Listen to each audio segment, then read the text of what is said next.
veamos los problemas de proporcionalidad. Vamos a leer este. Un grifo llena un cubo de 20 litros en 5 minutos. ¿Cuánto tardará el mismo grifo en llenar una garrafa de 12 litros? Entonces tenemos, ¿qué magnitudes intervienen aquí? Tenemos la capacidad del cubo,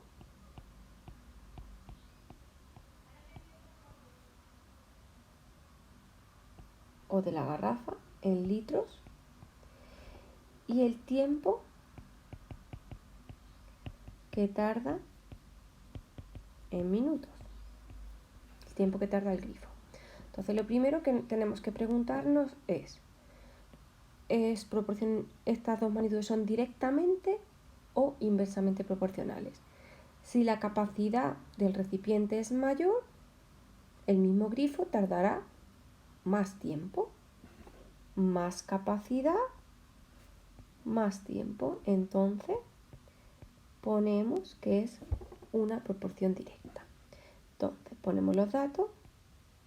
20 litros son 5 minutos. Y nos pregunta que cuánto tardará el mismo grifo, la X es el tiempo que tardará, si tenemos una garrafa de 12 litros. Muy bien. Bueno, pues vamos a hacerlo primero usando la proporcionalidad. Recordad que la forma de hacerlo es, ponemos, si son 20 litros, vamos a poner arriba litros, abajo minutos. Tarda 5 minutos. Si son 12 litros, tardará X. Como es directamente proporcional, X es igual a 5 por 12 entre 20, que es 60 entre 20. Podemos tachar estos dos ceros y 6 entre 2, 3 minutos. Bien. Vamos a hacer ahora este por reducción a la unidad. Vamos a leerlo. Dice, 5 cajas de bizcochos pesan 1200 gramos. ¿Cuánto pesan 3 cajas? Entonces, las magnitudes que intervienen son número de cajas de bizcochos y la masa en gramos.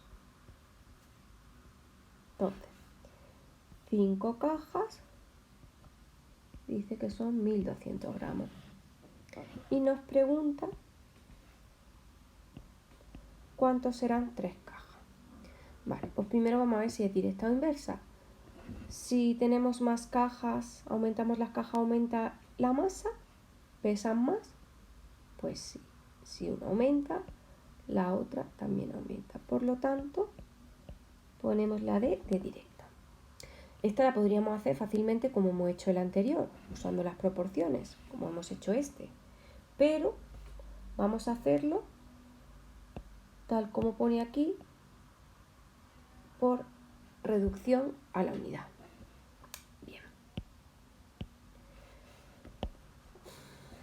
Eso es muy fácil. Si 5 cajas pesan 1200, ¿cuánto pesará una caja? Pues 1200 lo dividimos entre 5 cajas. 1200 entre 5 es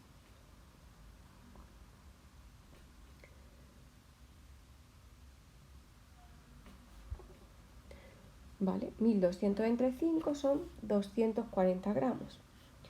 Pues ahora, ¿cómo calcularemos 3 cajas? Pues 3 cajas serán 240, que es lo que pesa una, lo multiplicamos por 3. 3 por 0 es 0, 3 por 4 12, 1 por 6, 77. 720 gramos. Y ese es el problema resuelto por reducción a la unidad.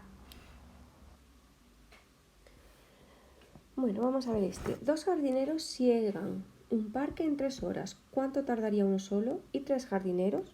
Bueno, pues vamos a poner los datos.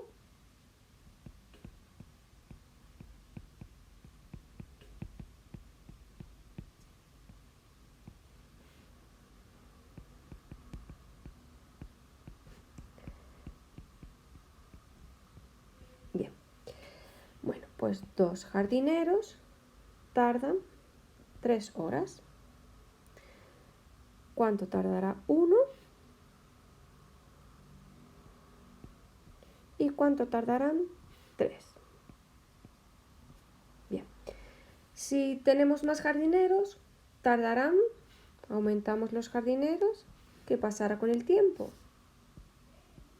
Pues disminuye. Entonces, el número de jardineros con el tiempo que tardan es inversa. Bien, pues vamos a razonar. Entonces, si tenemos 2 jardineros, tardan 3 horas un jardinero, es decir, disminuimos, reducimos a la mitad los jardineros, ¿qué pasa con el tiempo? Pues que el tiempo aumenta. Si eran 3 horas los dos, ahora uno solo, será 3 por 2, 6 horas. Un jardinero será 6 horas, porque tiene que hacer el trabajo de los dos. Ahora vamos a pasar de un jardinero a 3. ¿Qué hacemos? Multiplicamos por 3, aumentamos los jardineros. Pues si eran 6 horas, pues las 6 horas las repartimos entre los 3 jardineros. 6 dividido entre 3, 2 horas tardarán los 3 jardineros. Y esto es haciéndolo por el método de reducción a la unidad. Reducción a la unidad significa que primero vemos qué ocurre con 1 y después ya averiguamos lo que ocurre con el que nos están preguntando. Vamos a hacer el mismo problema calculando cuánto tardan 3 jardineros, pero por el método que no es el de reducción a la unidad, sino por el método de proporcionalidad inversa. Tenemos jardinero, tiempo en horas. Volvemos a tener que es inversa, por supuesto, es la misma. 2 jardineros, 3 horas. ¿Cuánto tardarán 3 jardineros? Quiero hacerlo sin pasar por reducción a la unidad. Bien, pues cuando hemos visto la proporcionalidad inversa, aquí lo que se mantiene constante es al multiplicar. Si yo multiplico los jardineros por las horas, me sale siempre lo mismo, es decir, que 2 multiplicado por 3, es decir, este por este, es lo mismo que este por este. Es lo mismo que 3 por x. Entonces, 2 por 3 es 6, es igual a 3 por x. ¿Cómo calculo este número desconocido? Un número que al multiplicarlo por 3 me dé 6. Pues 6 dividido entre 3. Lo contrario de multiplicar es dividir. 6 entre 3 da 2. Resultado, 2 horas. Como vemos, el resultado de 3 jardineros por el método de reducción a la unidad nos salía 2 horas y por este método que es sin pasar por la unidad, pues nos salen también 2 horas.